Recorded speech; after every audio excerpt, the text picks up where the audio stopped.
Good evening. It's a pleasure to be here with you.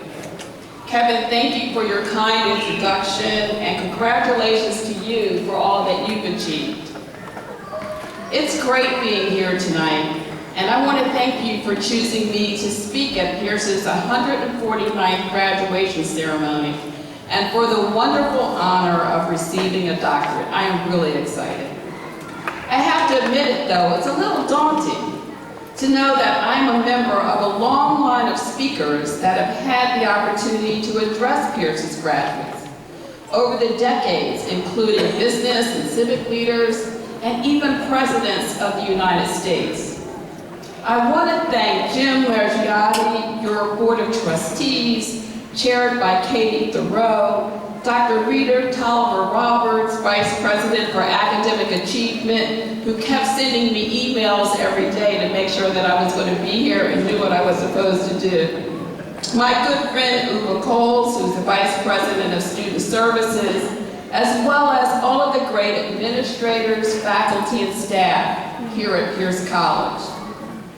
I had the wonderful opportunity recently to have lunch with students and soon-to-be graduates, including Caitlin Cease, who you just heard from, who did a terrific job speaking on behalf of the class.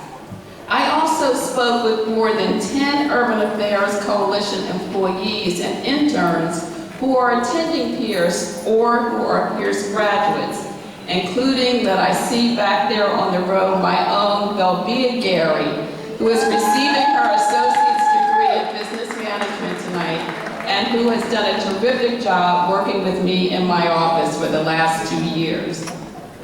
The student praise for the faculty and staff was effusive. Comments like, everyone was helpful, honest, they want you to succeed, and they will track you down if they have not heard from you. One student said, and I quote, "The staff at Peirce made it impossible for me to fail." I also have to give special thanks to Dr. Justin Baker and his staff at the Walker Center. To a student, everyone talked about the miracles that are performed there. No problem is too big or too small. If you want to find the right class or work through a personal issue, they will help you find the answer. So to the Peirce faculty and staff, I can only say to you what the student said to me: Peirce is awesome.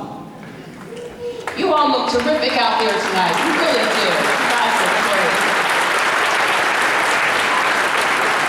And I listened to Jim's comments, so I know for some of you this journey has only taken a few years. But for others, it's been more than a decade.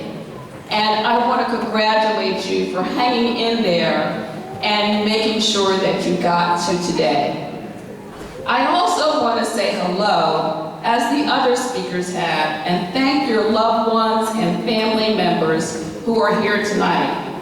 I am sure that they were a tremendous help along the way. Maybe it was a little money that helped with tuition and maybe rent, or babysitting so you could catch up on some needed sleep, or just some good old plain moral support. So I'll speak on behalf of the graduates and say to the extended family of everyone here, thank you, including my own family who's here. Graduates,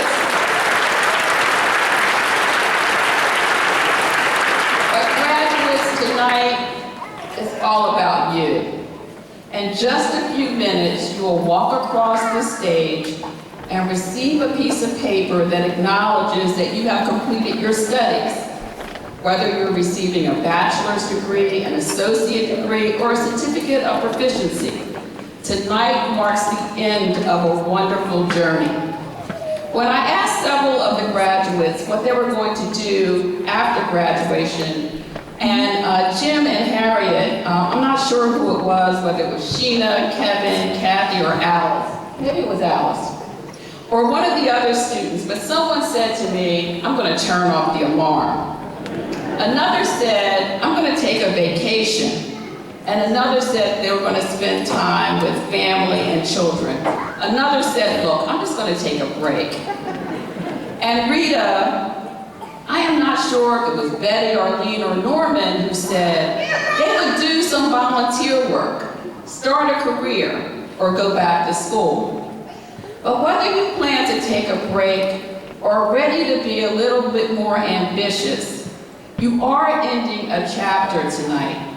And as Caitlin said, you are getting ready for a new beginning. I've had a wonderful career. If you'd asked me when I was in my teens what I would do and become, I would have said a teacher, because that was my career path in college. But to be honest, I was not really sure what I wanted to be. I did know early on that I liked hanging outside, talking with people, and getting involved. I had ideas, and as my mother would say, a ton of opinions. I wanted to be in the thick of things. Student government, majorette, in college, Black student unions, sorority, school paper, and other student activities. As a young adult, registering people to vote, getting people elected to office. I was involved, I was engaged, I was making things happen. I landed a great job working for a legislator. I had an opportunity in my 20s to help people with their problems, and I also started supervising staff members. I went on to work in city council, crafting legislation. And in my 30s, I became chief of staff to a state senator. In my 40s, I landed my first private sector job, working for Mercy Health System, connecting government, business, and communities to bring about change. All were extremely rewarding, and I learned a lot. Yet I was still not sure who I was or what I wanted to be. A friend of mine who was a daytime television fan had a saying that played in my head from time to time. Make sure that you are not sitting by the edge of night, holding the guiding light, searching for tomorrow, wishing you were young and restless, if you were not careful, all tied up in General Hospital, saying those were the days of my life. One day, I was invited to serve on the board of a local community organization, the Black United Fund, a group raising money to distribute to good causes in the African American community. After that, I volunteered to serve on other boards and was elected board chair on several. I finally understood my calling, helping people by building organizations. They are so critical to driving sustained change in communities, and grassroots organizations tackle problems in a very unique way.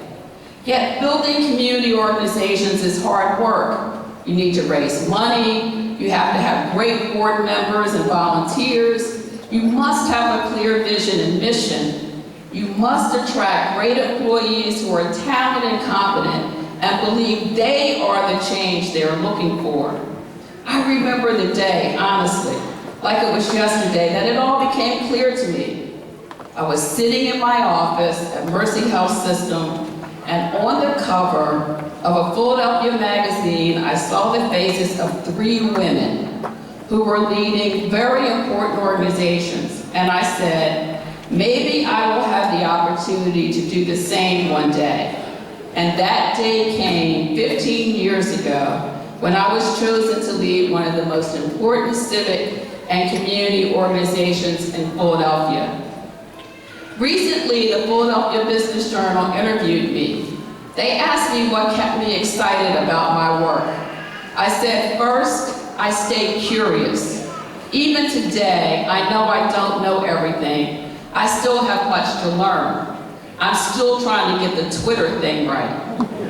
I stay engaged. I still volunteer to serve on boards and mentor new leaders. Staying involved with other people and groups helps me understand the needs of the community, and I am passionate about my work. As challenging as it is, I care about our communities and most importantly, the people who live in them, who just happen to be unlucky enough to not have all they need to be successful.